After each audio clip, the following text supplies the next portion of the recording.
Yes, it's that time again. We are going to discuss CM Punk and his future in professional wrestling because everybody has a different opinion. And there's even that one guy who's like a massive fan of CM Punk, but they are so upset that they don't know and can't figure out what Phil Brooks is going to do in the squared circle that they actively go on social media platforms and say they hate him and they never want to see him again. Just so you know, if you do that, you're a little bit weird. If you're a fan, just be happy that he's happy, and the reason we're talking about it today is because a wee while back there was some conversations that, oh no, CM Punk and AEW's relationship broke down when they were trying to negotiate a deal, but as it turns out, that's not true at all, according to the one and only Cody Rhodes. So maybe, just maybe, CM Punk could end up in All Elite Wrestling. Why?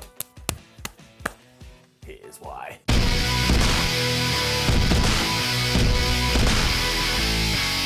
It all begins with an interview that Cody did on TalkSport when it was brought up to him, hey, Conan went on a podcast recently and he said that CM Punk asked AEW for an astronomical amount of money, and maybe that's why there was a little bit of feistiness here.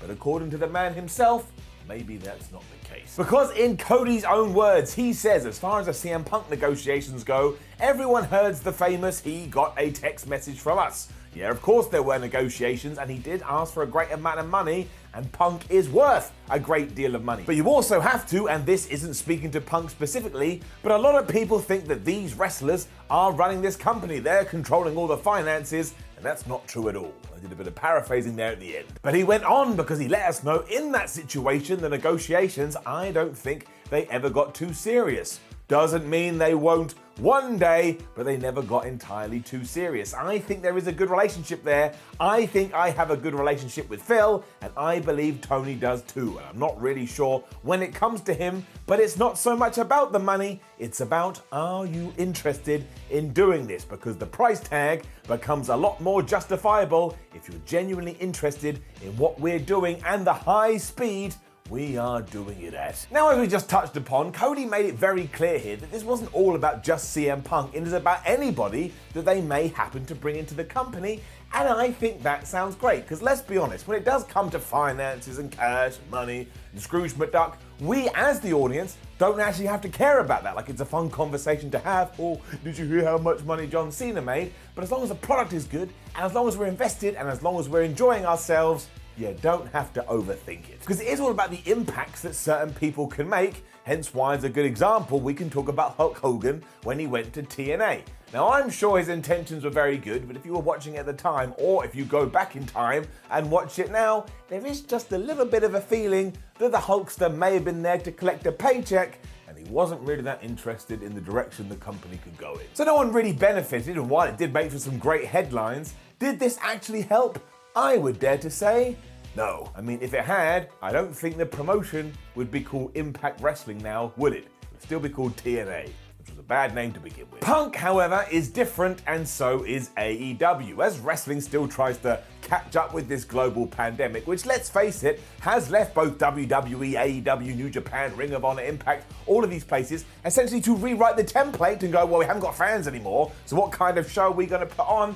There is one free agent, just one free agent, that would absolutely cause the internet to melt down if it was revealed, oh, he went and signed with these guys. And if you are now a little bit lost, I am, of course, talking about CM Punk. You've got to make sure you keep up with me. And before you try and argue otherwise, why do you think TalkSport asked this question to begin with? Because they know. What it has done, though, is reopen this door that maybe one day these two will get together and they'll do a little something. Now, if you were going to ask me, Simon Miller, the bald asshole, do you think this will happen?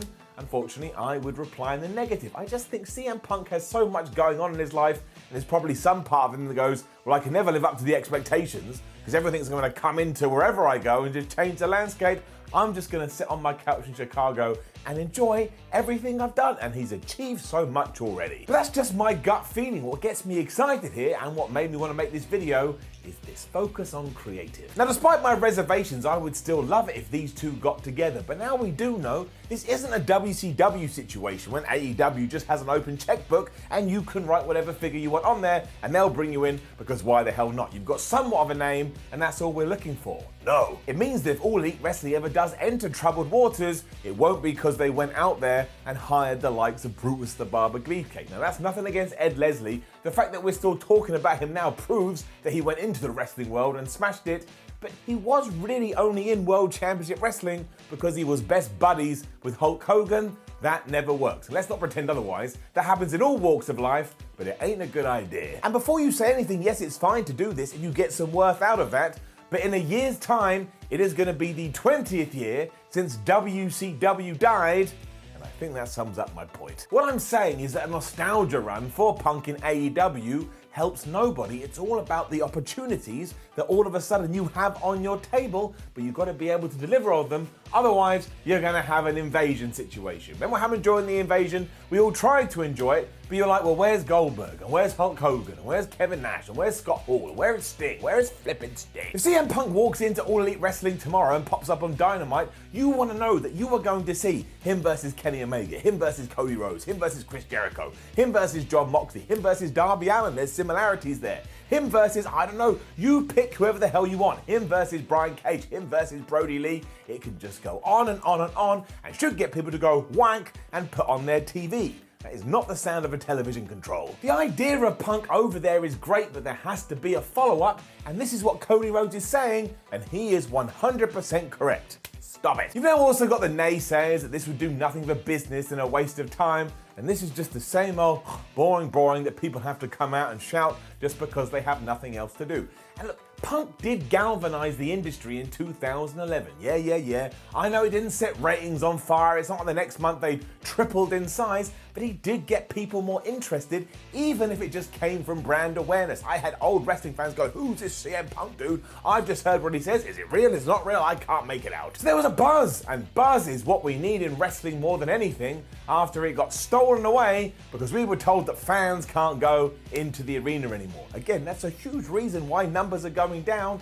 The audience and the crowd are 98.2% what makes this stupid sports entertainment so great. And of course you would need people in the stands before you did do this, if you were going to do this, because nobody wants to see CM Punk come out to silence or a few people on your roster go, woohoo, yay, it's CM Punk, the voice of the voices, isn't this great? And the other reason you need to do that is because you will have some fans who don't know who CM Punk is. That stands to reason. But if they hear a reaction like everybody just won the lottery, straight away you'll go, well, I better take this guy seriously. Everyone seems to think he's fantastic. You get swept up in the emotion. And going back to those quotes from earlier, I don't think people say things just for the sake of saying them. Now, I don't think we're going to wake up tomorrow and it's going to be like, well, CM Punk signs with AEW. In fact, they're probably not even talking right now. But I believe there could be something in this, and that maybe, just maybe down the line, we're all going to be surprised. And also, do you not think that Tony Khan would want this? He's a businessman and a very smart one at that. If you think he'd be against it, you don't know what you're talking about. Make sure you change that right now. In other news, Cody also went on to say that he wasn't particularly behind the signing of one Brian Cage, but that he listened to what other people were telling him, and now he's happy to be proven wrong each and every week as Brian and Taz go out there and absolutely smash it. And this filled me with confidence too. It goes to show that there is an open dialogue behind the scenes and that people in higher positions are happy to take risks and see what's going to happen. And I benefited from that massively. I love Brian Cage. He's just a big jacked up dude that sometimes thinks he's Wolverine. Now look, you need all kind of body shapes and diversity and variety in pro wrestling. It's what makes it so badass, but you can never have enough jacked up big guys. Yes, I know I'm a parody of myself, but am I happy?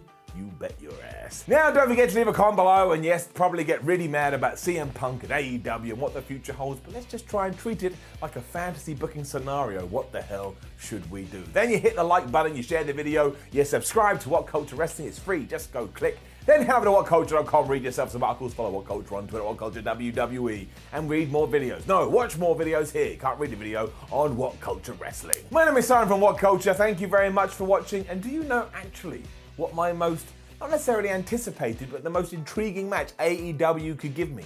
If they did hire CM Punk, it would be CM Punk versus Hangman Page.